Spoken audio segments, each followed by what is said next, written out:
옥스퍼드 출신의 저명한 신학자, 영국이 낳은 세계적인 신학자인데 톰 라이트라는 분이 미국 뉴욕의 타임지에서 이 코로나 팬데믹 시대에 이 기독인 지성으로서 해줄 말이 없느냐고 원고를 하나 부탁을 했어요. 그래서 그 썼던 원고를 가지고 수정하고 보완해 가지고 하나님과 팬데믹, 영어로는 God and Pandemic이라고 하는 책을 출판했습니다. 그 책의 주제 같은 말을 하고 있더라고요. 한마디로 요약하면 이 힘들고 답답한 인내의 시간에 성경으로 돌아가 Back to the Bible, 하나님의 뜻을 분별하는 시간을 가지라는 것입니다. 여러분, 이 팬데믹 하나님이 주관하고 계실까요? 이게 무슨 일이고 하면 안 돼요. 성경 속에서 하나님의 뜻을 분별할 수 있기를 축원합니다. 맨날 텔레비나 보고 확진자가 몇 명이 나왔다, 이런저런 유튜브나 뉴스 어느 정도는 봐야 되겠죠. 그러나 하나님의 말씀, Back to the Bible, 바이블로 돌아가시기를 축원합니다. 이 책이 하늘이 무너지고 땅이 솟아날지라도 우리를 영원한 하나님의 안식으로 이끄는 구원의 책인 줄로 믿습니다. 가든 팬데믹, 이 책의 한 문장을 인용해 보겠습니다. 초대교회는 주어진 상황 속에서 마땅히 할 일을 묵묵히 행했을 때 예기치 못했던 하나님의 큰 그림, 빅픽처를 보게 되었다. 하나님이 할 일이 있고 믿는 성도들이 할 일이 있습니다. 우리는 뭐 해야 됩니까? 뭐가 일입니까? 우리의 일은? 믿는 것이 일입니다.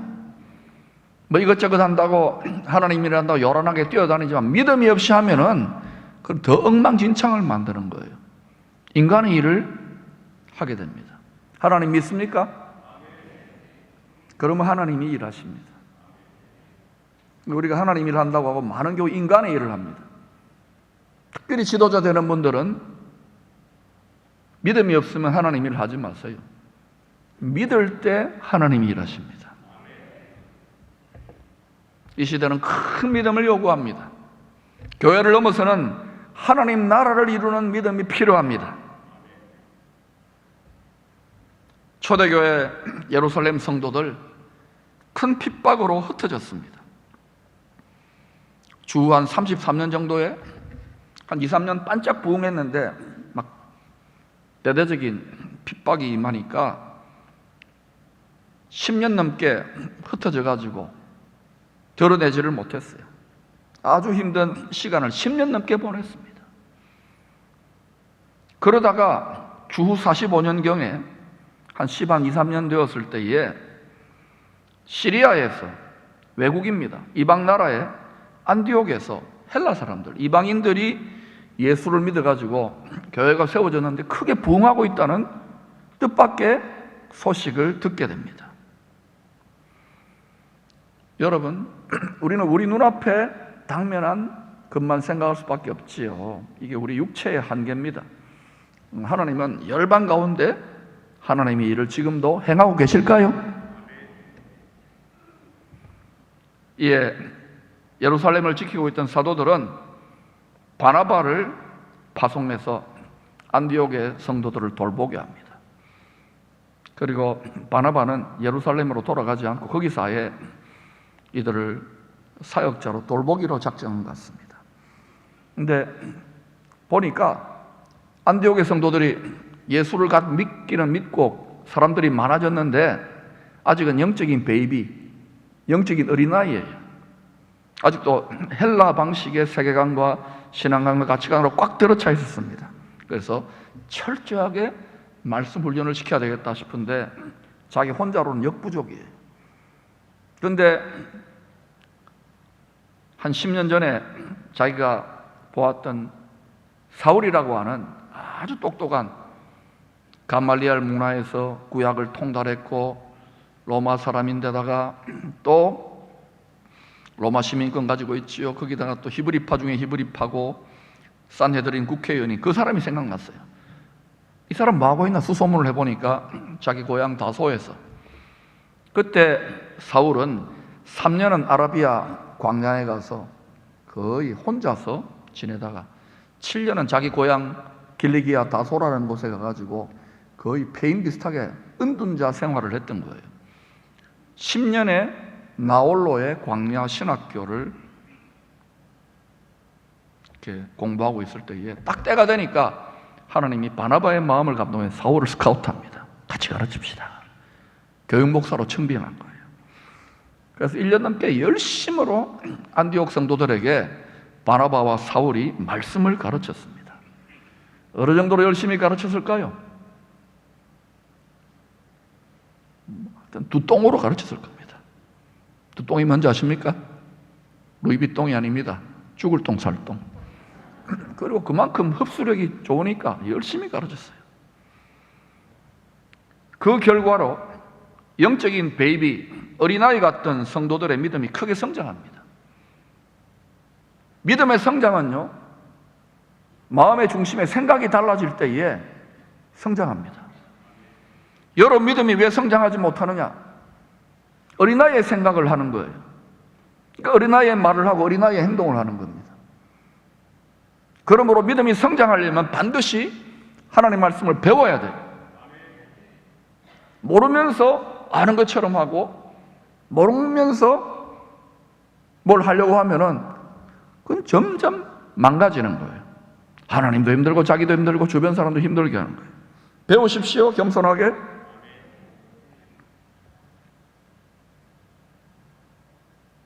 그 결과로 말씀이 들어가고 말씀의 깨달음이 임하니까 믿음이 크게 성장합니다. 안디옥 성도들이 점점 애기들이 자라나는 것처럼 막 자라나는 거예요.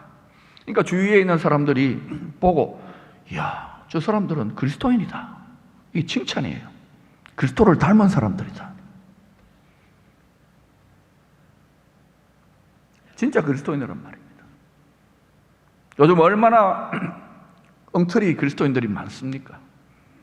왜 그런지 아십니까? 그들이 나빠서가 아니에요. 종교적인 생활을 하고 성경을 몰라요. 말씀을 몰라요.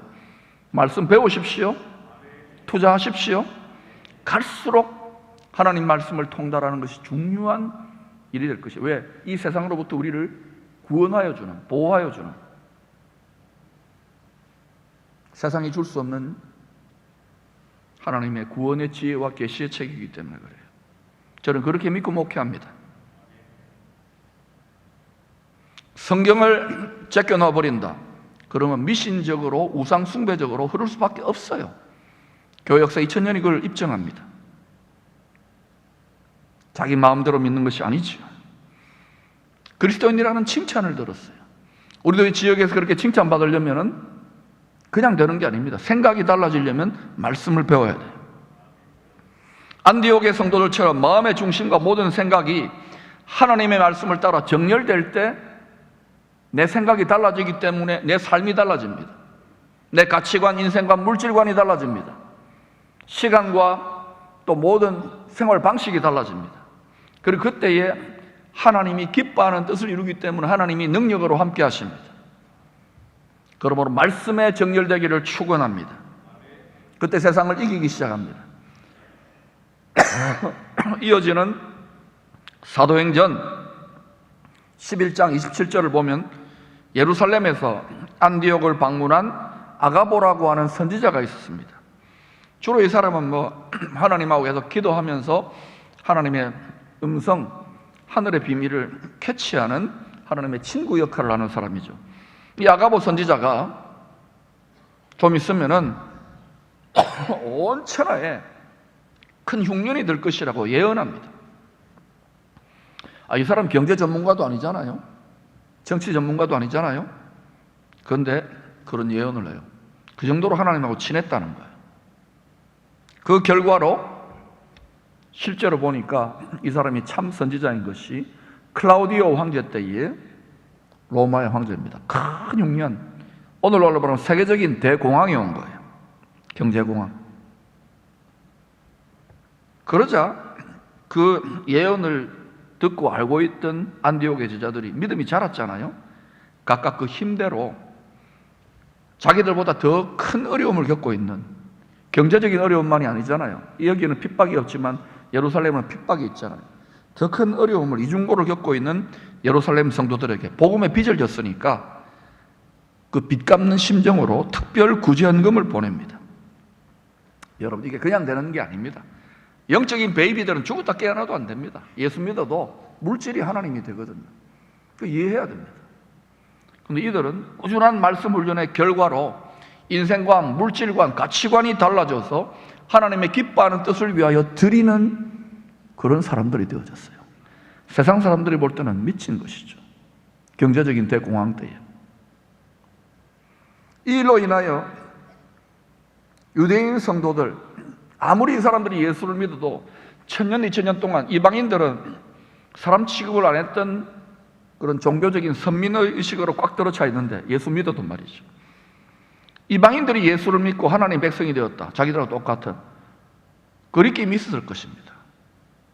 그리고 벽이 있었을 것이고 반감이 있었을 것인데, 가장 힘들고 어려울 때 말과 칭찬하는 한마디가 아니라 물질이 가니까, 도우니까, 당장 먹고 살기가 힘드는데 라면 하나 먹기도 힘든데 그 가난한 예루살렘 성도들에게 이 도움이 가니까 얼마나 고마웠게, 눈물 나게.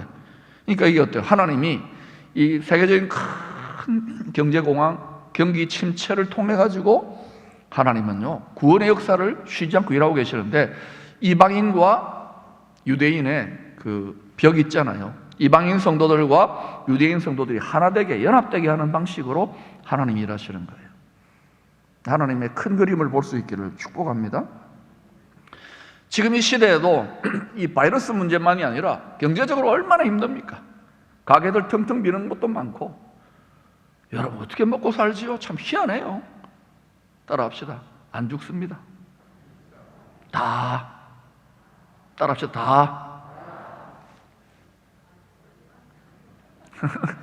다 살 길이 있습니다. 이래야죠. 예, 여러분, 하나님 기뻐하는 일을 감당하시기를 축원합니다. 하나님 교회 안에서만 역사하시겠죠? 예? 여러분의 생활 속에서는 하나님 역사 안 하겠죠? 근데 우리는 역사의 주관자라고 고백하는데, 기도할 때 날마다 그렇게 이야기하는데, 믿음이 확장될 수 있기를 축복합니다. 믿는 것이 하나님의 일이라면서요. 하나님이 이 세계적인 큰 흉년도 쓰시는 거예요. 그럼에도 사도행전 12장을 보면 이 예루살렘 교회는요, 야고보 사도가 순교를 합니다. 베드로는 감옥에 들어갔다가 천사들의 특별한 도움으로 풀려납니다. 더 힘들어지는 거예요. 분봉왕 헤롯이 더 인기를 얻으려고 탄압을 하는 거예요. 믿음의 현실은 끝없이 이어지는 어두운 터널과도 같이 더 힘들어집니다. 믿어봤자 소용없네. 기도하면 뭐하노? 헤롯 왕 쫓겨나지도 않고 죽지도 않네. 뭐 이런 성도도 있었겠지요. 하나님의 뜻을 모르면 눈앞에 당면에 있는 현실만 가지고 종교적인 그런 상식적인 하나님 가지고 뭐 빌면은 비나이다 비나이다 복 주세요 이렇게만 이 시대를 자기들의 현실을 해석한다면 더 힘들어지는 거예요. 그런데 이런 인내의 시간 가운데에 사도행전 12장 20절 이하를 보면 초대교회 성도들을 그토록 핍박했던 분봉왕 헤롯, 회초리를 때린 거예요. 왜? 이 사람들은 열방으로 복음이 전파되도록 하는 종자교인들이었기 때문에, 특별한 사람들이었기 때문에 하나님이 시련을 감당할 수, 복음 전하면 시련과 어려움이 있습니다. 그거를 감당할 수 있도록 믿음의 뿌리를 더 깊이 내리는 거예요. 이 시련을 통해서. 뿐만 아니라 이 핍박을 통해서 복음이 더 급속히 퍼져나갈 수 있도록 흩어져 버린 거예요. 그것을 위한 악한 도구로, 악한 그릇으로 헤롯 왕을 잠시 썼습니다. 그리고 이제 하나님이 악한 그릇으로 다 쓰고 난 다음에는 이 교만이 극에 달했을 때에 심판합니다. 벌레가 먹어가지고 창자에 문제가 생겨가지고 죽습니다. 여러분, 이게 이러한 하나님의 심판의 패턴이 그냥 이때만 일어나는 게 아니에요. 애굽 왕 바로를 보세요. 그가 호의를 베풀 때가 있고 강팍해질 때가 있지요. 그걸 통해 출애굽하게 됩니다. 아수르의 살만의 에셀 황제, 살만 디룩디룩진 에셀 황제라고 있습니다. 북이스라엘을 무너뜨릴 때 우상 숭배하는 하늘 백성들을 회초리로 쓰셨죠. 바벨론의 느부갓네살 황제, 또 다시 징계의 70년 기간이 끝나고 페르시아라고 하는 황제 고레스를 통해서 돌아가게 하시고, 이걸 뭘 보여줍니까? 모든 권력, 권세, 만물과 경제, 정치, 사회, 문화 모든 것을 누가 주관하고 계신다는 거예요? 만복의 근원 은혜의 보좌에 계시는 하나님께서 주관하고 계신다는 걸 믿습니까? 이 사실을 굳게 붙잡을 때 하늘이 무너지고 땅이 솟아날지라도 여동하지 않습니다. 큰 그림을 보실 수 있어야 됩니다. 지극히 작은 현미경 같은 시각으로 우리 마음도 감찰해야 되지만, 큰 그림 속에 하나님은 지금 역사하고 계셔요. 그 하나님을 묵묵히 믿고 우리가 할 일을 할 수 있기를 축복합니다. 여러분 잘하고 계셔요. 잘하고 계셔요. 계속 전진하십시다. 하나님은 악한 그릇, 악한 종들도 쓰십니다. 교회가 제 역할을 못하면요, 교회를 회초리를 때립니다. 그래도 안 되면 몽둥이를 때립니다. 그래도 안 되면 짓밟아 버립니다. 악한 원수들을 일으켜서. 러시아의 볼셰비키 혁명이라든지 프로테스탄트 종교개혁의 본산이었던 이전의 루터의 독일 교회라든지 한국 교회도 지금 여러분 이전과는 분위기가 다르지요? 회초리로 끝날 수 있기를 축원합니다. 속히 깨어나시기를 축복합니다. 이 민족은 반드시 하나님께서 열방에 복음을 전하는 통로로 연단하시는 줄로 믿습니다. 그 뜻을 깨닫고 속히 일어나십시오. 그냥 어떻게 되겠지? 그렇지 않습니다. 하나님 한번 하시기로 약정하면 반드시 행하십니다. 그리고 이것을 하나님의 말씀으로 받을 수 있기를 축원합니다. 이후에 사도행전 12장 21절은 이 암울한 예루살렘의 상황에서 이렇게 기록합니다. 같이 읽어볼까요? 시작. 하나님의 말씀은 흥왕하여 더하더라. 바울이 로마 감옥에서 빌립보 교인들에게 편지를 보낼 때도 내가 감옥에 갇혀 있는 것이 오히려 복음의 진보로 나타나는데 더 유익하다. 왜? 우리 사도가 저렇게 고생하는데 우리도 힘을 내야지. 이러기 때문에 더 열심으로 담대하게 복음이 전파된, 하나님은 손해보지 않습니다. 또 사도행전 11장과 12장과 13장을 살펴보면 천국 복음의 중심 센터가 유대 예루살렘에서 이제는 외국으로, 이방 안디옥으로 완전히 전환되어지는 하나님의 큰 그림을 확인할 수 있습니다.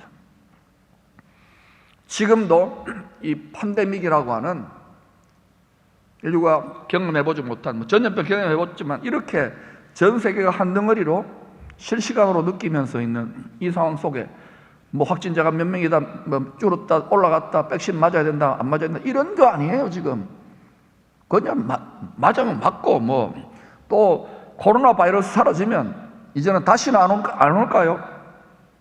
안 왔으면 좋겠지만 저는 예상합니다. 발로나 바이러스가 올지도 모르고 이보로나 바이러스가 올지도 모르고. 여러분, 하나님을 신뢰하십시오. 하나님 지금 이 시간에도 우리의 당면하에 있는 우리의 생각이나 마음이나 기분을 초월하여, 또 우리의 상황을 초월하여 하나님 지금도 쉬지 않고 무슨 일을 하고 계시느냐. 우리 돈벌이하고 병 낫게 하는 이것도 하시지만 무슨 일을 하고 계시느냐. 쉬지 않고 하나님의 그리스도 안에서의 구원의 일, 그리스도 안에서의 뉴 크리에이션의 일을 하고 계신 줄로 믿습니다. 장차 그분이 오십니다. 메시아 왕국이 이루어집니다. 여러분이 믿고 있는 신구약 성경은 그것을 향하여, 그 오메가 포인트를 향하여 처음부터 끝까지 일관되게 증거하고 있다는 걸 기억하십시오. 이 사실을 선포하지 않는 지도자들은 거짓 지도자라고 저는 생각합니다. 그러므로 속지 마시고 주의 말씀을 바르게 분별하십시오. 사도행전 13장 1절을 보니까 안디옥 교회에 5명의 국제적인 다문화 배경을 가진 크로스 칼추럴이라고 그러잖아요. 이 국제적인 배경을 가진 영적 지도자들이 있었습니다. 이 예루살렘 교회와는 분위기가 다른 거예요. 국제적인 교회입니다. 하나님이 그렇게 다 분위기를 만드신 거예요. 한 700년, 500년 전부터 훈련시켜가지고.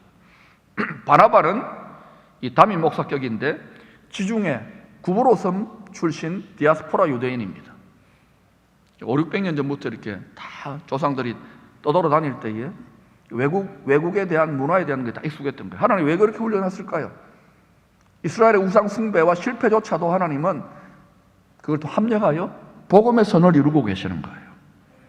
시므온은 니게르라고 하는 또 별명이 있는데 이걸로 짐작해 볼 때 니게르 하면 뭔지 아시겠죠? 피부가 까무잡잡한 아프리카 배경의 사람이라는 거예요. 구레네 사람 루기오 역시 지금으로 말하면 아프리카 북부 출신의 리비아 출신입니다. 그 다음에 이 마나엔이라고 하는 사람이 굉장히 재미있는 사람인데 분봉왕 헤롯의 젖동생이라고 합니다. 잘 안 쓰는 단어지만 이게 무슨 말이냐? 분봉왕 헤롯이 왕족이니까 유모를 하나 고용해가지고 왕비가 우리 애기 젖 먹이고 키우라 그러잖아요. 보통 그러잖아요. 그래서 이 헤롯의 젖을 먹일 때 유모의 친아들이 마나엔이에요. 그러니까 애기 때 같이 큰 거예요. 어릴 때. 이 마나엔은 얼마든지 어때요? 분봉왕 헤롯이 교회를 핍박하는 권력자인데 거기에 줄 서가지고 호의호식 할 수 있었는데도 어때요? 이 사람이 그냥 믿는 게 아니라 안디옥 교회 지도자까지 됩니다. 참 희한하지요? 이 금수저가 예수를 믿게 된 거예요. 그리고 막내 사역자, 로마 시민권자에다가 또 세계적인 지성인이다가 산헤드린 국회의원, 이 막내사 10년 동안 나홀로 신학교 졸업한 막내 사역자 사울, 이 5명입니다. 그런데 상당수의 성경학자들은 이 안디옥 교회의 5명의 지도자들 중에 한 사람, 구레네 사람 또는 뭐 시몬일 수도 있고 이 사람이 누구냐?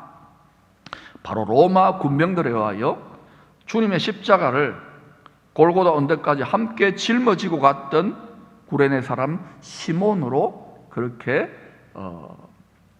해석하는 분들이 많습니다. 저도 그 해석을 지지합니다. 나중에 천국 가서 보는데 아마 맞을 겁니다. 마가복음 15장 31절은 이 억지로 십자가 짊어지게 되었던 함께 짊어진 거죠. 이 구레네 시몬이 알렉산더와 루포라고 하는 두 아들의 아버지라고 기록해 놓고 있습니다. 그런데 로마서 16장 13절을 보면 바울이 이제 로마서를 쓸 때 정도 되면은 주 57년입니다. 이때로부터 한 12년 정도 더 지났을 때예요. 한참 선교할 때인데 바울이 루포의 어머니 구레네 시몬의 아내를 향하여 자신의 어머니와도 같은 분으로 감사 인사를 합니다. 한번 읽어볼까요? 시작. 주 안에서 택하심을 입은 루포와 그의 어머니에게 문안하라. 그의 어머니는 곧 내 어머니니라. 그러면 구레네 시몬은 알렉산더와 루포의 아버지잖아요. 그러면 루포의 어머니는 구레네 시몬하고는 어떤 관계가 됩니까? 여러분 머리 나쁘네요. 부부 관계가 되잖아요. 무슨 말 알겠죠? 좀 복잡하지만은. 그러니까 이 사실을 통해서 바울이 감사하라고 합니다. 루포만이 아니라 그 어머니는 내 어머니다. 바울은 사실상 선교 사역을 나서기 때문에 가족에게 완전히 쫓겨난 사람입니다. 가족에게는 왼수 같은 사람이에요. 출세하고 집안을 이렇게 세울 줄 알았는데 하나님이 섭리를 그렇게 하신 거예요. 본토 친척 아비 집을 떠나게 됐죠. 천국을 향하여 순례자가 된 거예요. 바울이 처음에 얼마나 힘들었겠어요. 외로웠겠어요. 근데 이때에 그 따뜻한 어머니의 품 같은 역할을 해줬던 나이가 많았겠죠. 그 알렉산더, 누구예요? 구레네 시몬의 부인이 이 바울의 영적인 후견인, 기도도 하고 밥도 사주고 옷도 이렇게 한 번씩 사주고 이랬던 것 같아요. 바울이 선교하면서 다 하나님 이렇게 돕는 사람들이 있는 거예요.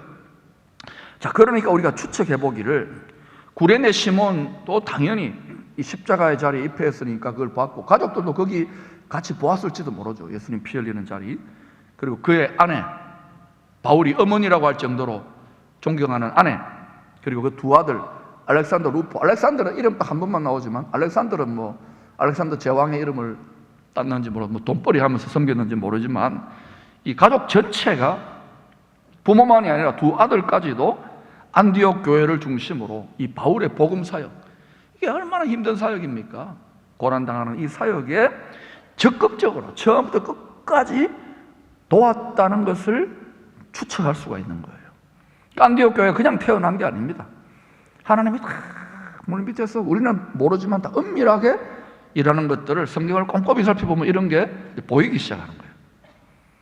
사실은 이와 같은 밑거름이 되고 숨어있는 헌신된 성숙한 지도자들, 성숙한 가정들, 가족들, 이런 분들이 바로 초대교회, 특별히 안디옥 교회의 보배입니다. 보배, 보물이에요. 재산이 많고 시설이 좋은 것도 필요하겠지만 교회의 재산은 뭐냐?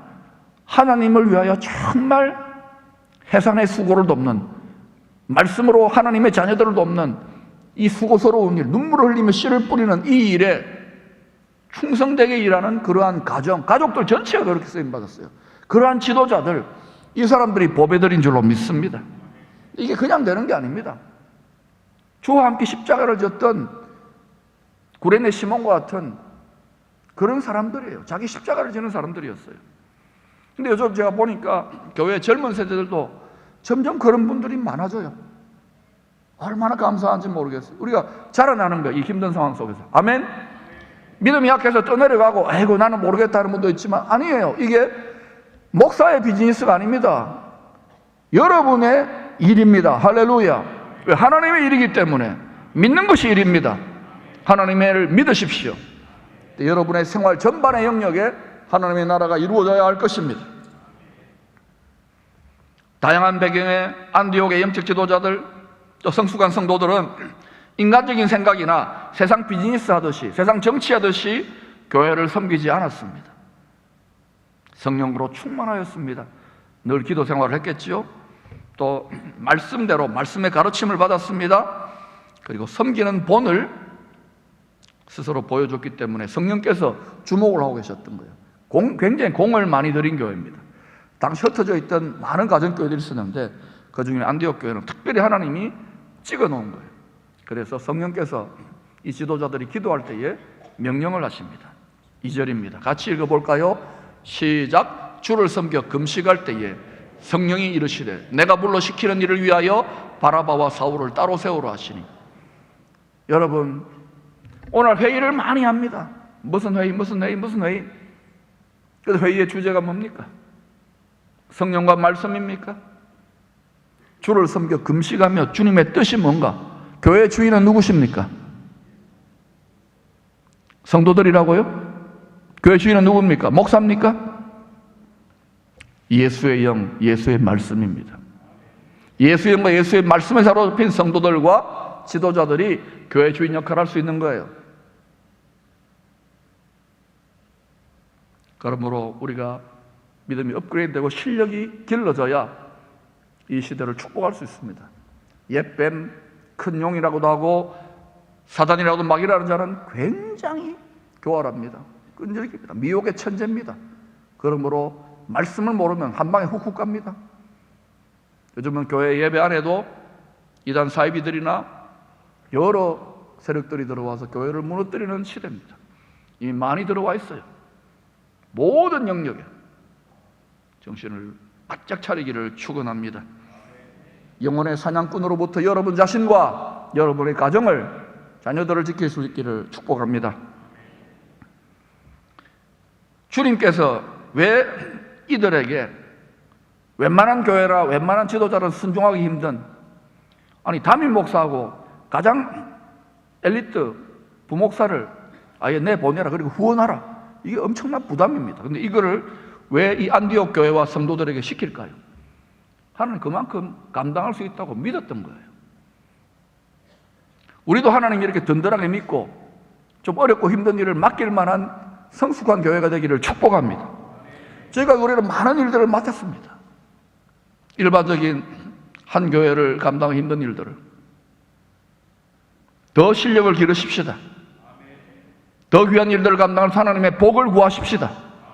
분명히 우리는 하나님이 복 주실 만한 일을 해왔다고 생각합니다. 우리 영혼이 성장했습니다. 영혼이 잘 되어지면 그 다음에 따라오는 건 뭘까요? 여러분의 성경을 읽어보십시오. 물질부터가 아닙니다. 육신부터가 아닙니다. 영혼이 먼저 복을 받아야 돼요. 교회는 영혼의 복으로부터 시작합니다. 이거 제껴놓기 시작하면 변질되고 믿음이 썩습니다. 여러분 영혼을 돌아보십시오. 속사람을 돌아보십시오. 그래야 역사상 처음으로 안디옥 교회가 주님의 지상 명령을 받도록 의식적으로 이방인 선교를 위하여 바나바와 사울 두 명의 선교사를 지중해 이스라엘 지경을 넘어서 구로라고 하는 바나바의 고향 섬으로 파송을 합니다. 이거는 하나님 나라 우주적인 역사입니다. 세계적인 역사가 아니라 이 속에서 어마어마한 그러한 진전이 있는 위대한 역사예요. 아마 이때 예수님이나 하늘의 천군 천사들이 기뻐 춤을 추고 박수 쳤을 거예요. 위대한 발걸음입니다.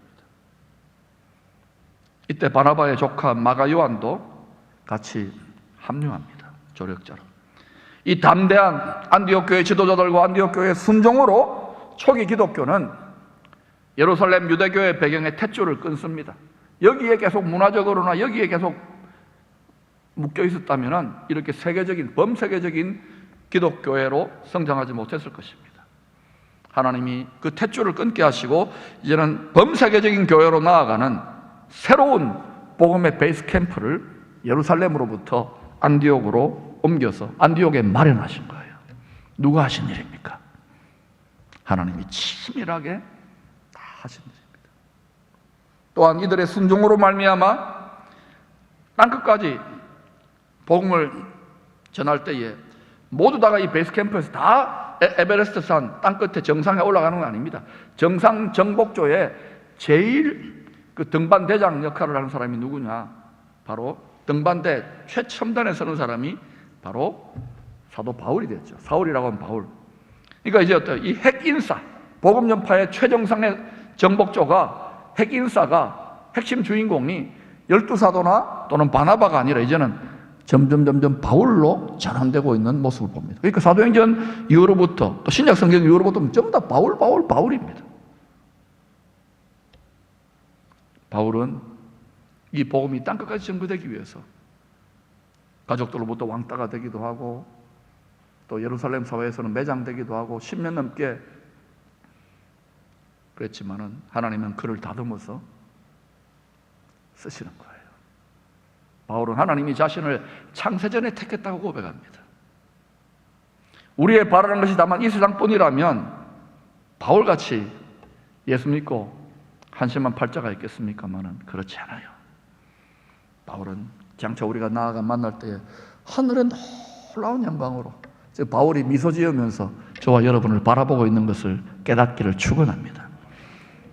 정말 영원한 상급과 영원한 나라가 있다면 주와 복음을 위하여 쓰임받는 것은, 그것을 위해 약간의 고생을 하는 것은 참으로 기쁘고 감사할 일입니다. 기뻐하고 즐거워할 일입니다. 알아요. 기뻐하고 즐거워하기 힘들지요? 예, 그러나 자꾸 하다 보면 이게 실력이 붙습니다.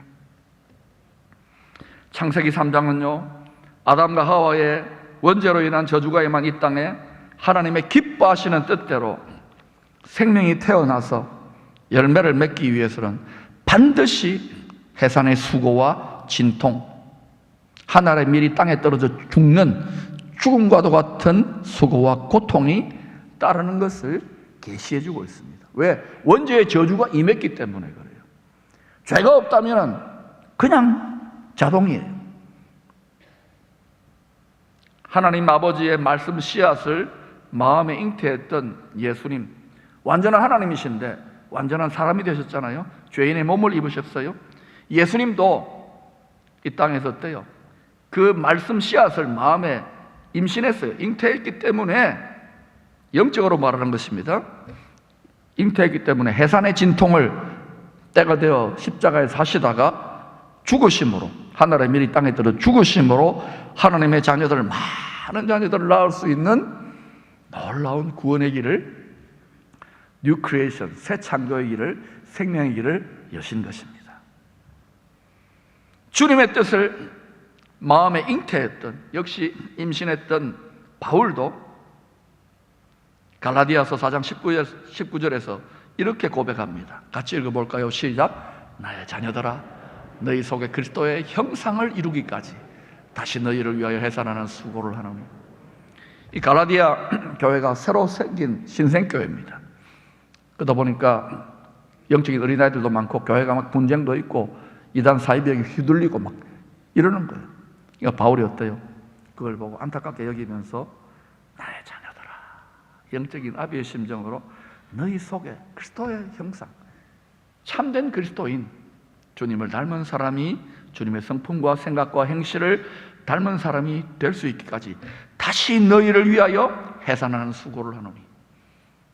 해산하는 수고를 한다는 건 뭡니까? 아기만 낳는 게 아니에요. 낳아서 젖을 먹이고 밥을 먹이고 키우고 뒷바라지하는 수고를 다 한다는 거예요. 바울은 그 수고를 했어요. 여러분, 하나님의 귀한 생명의 열매, 하나님의 기뻐하는 복음의 뜻, 하늘에 이루어진 뜻이 이 땅에 이루어지는 것은 반드시 해산의 진통과 수고가 있다는 걸 기억하십시오. 이 시대는요, 교회 와도 편하게 즐겁게 재미나게 그러면 그 교회는 많이 모여더라도 하나님께는 버림받는 라오디게와 같이 되는 것입니다. 주와 복음을 위해 해산의 수고와 고생하는 것을 기뻐하시기를 축복합니다. 그것이 기쁨의 교회 스피릿입니다.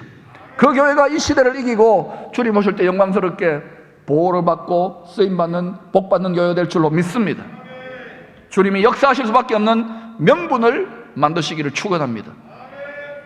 마태복음 24장 8절을 보면 우리 주님이 이번에는 말구에 오시지 않습니다. 만왕의 왕으로 모든 죄를 심판하시기 위하여 다시 오실 때가 점점 더 가까워져 올수록 메시아 왕국을, 구약과 신약을 통해 일관되게 말씀하시는 메시아 왕국을 이 땅에 낳기 위한 해산의 진통이 본격적으로 시작될 것을 예언했습니다. 한 군데만이 아닙니다. 그 중에 한 군데를 볼까요? 이건 주님이 친히 입으로 하신 말씀입니다. 시작. 이 모든 것은 재난의 시작이라. The beginning of birth pains. 여러 가지 pains, 여러 가지 진통하는 일들, 수고하는 일들, 고통하는 일들이 있을까요, 없을까요? 시작이에요, 시작. 이런 거 오지 마세요 하고 기도한다. 영적인 어린아이, 성경을 모르는 사람, 하나님의 뜻을 모르는 사람이에요. 그러나 분명히 기억하십시오. 하나님 이 속에서 놀라운 권능으로 하나님을 의지하고 믿는 성도들을 지키시고 보호하신다는 걸 믿으십시오. 장기가 지속되는 바이러스 팬데믹도 말씀의 약속이 성취되기 위한 해상의 진통 중에 하나인 것입니다. 이 말씀을 통하여 세상을 볼 때 이게 무슨 일이고 하는 것이 아닙니다. 하나님 주관하고 계시네요 하고 믿고 준비하게 되는 거예요. 아멘. 그러므로 말씀의 안경을 반드시 장착해야 됩니다. 말씀의 드론을 띄워 하나님 지금 무슨 일을 하고 계시는지를 볼 수 있는 독수리의 시각이 회복될지어다. 하나님의 말씀을 마음에 잉태한 모든 성도들은 하나님이 기뻐하는 뜻, 하늘은 다 이루어져 있습니다. 그 뜻이 이 땅에 이루어지도록, 이 땅에 태어나도록 돕는 조력자, 산파 역할하도록 부름을 받았습니다. 이 만물의 진통과 해산의 진통은 결국 누구의 진통이냐? 하나님 자신의 진통입니다. 생명이요 부활이신 주님의 진통입니다. 우리는 그 조력자 역할을 하는 거예요. 여러분이 예수를 믿고 교회를 다니고 주와 복음을 위해 한 번도 마음에 눈물과 통곡과 고통과 진통과 수고를 안 했다, 고생을 안 해봤다, 그 사람이 구원은 받을지 몰라도 부끄러울 거예요. 영원히.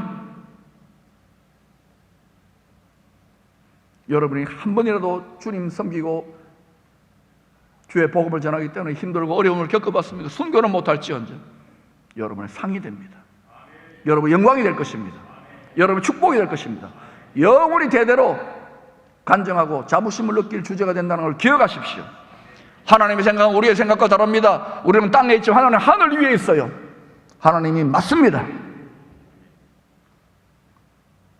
우리에게 복음 전해줬던 선진국이 되었던 나라들 이제 점점 복음을 버리고 있을 때에 우리까지도 복음을 버린다면 이 민족 하나님 어떻게 쓰실까요? 여러분 민족을 깨우는 여러분들이 될 수 있기를 축복합니다. 우리는 모두 해산의 수고를 돕는, 하나님의 해산의 수고를 돕는 산파로 부름받았습니다. 출애굽기 1장 12절을 보면 이 세상의 불의한 임금 사탄의 그림자요 예표인 애굽의 바로왕, 애굽이나 또는 바벨론이나 아시리아나 전부 다 그 그림자를 보여주는 거예요. 세상 임금 사탄을. 하나님의 백성들의 씨를 말리려고 애굽 왕 바로가 더 학대를 하는데도 정반대의 일이 일어나는 것을 간증합니다.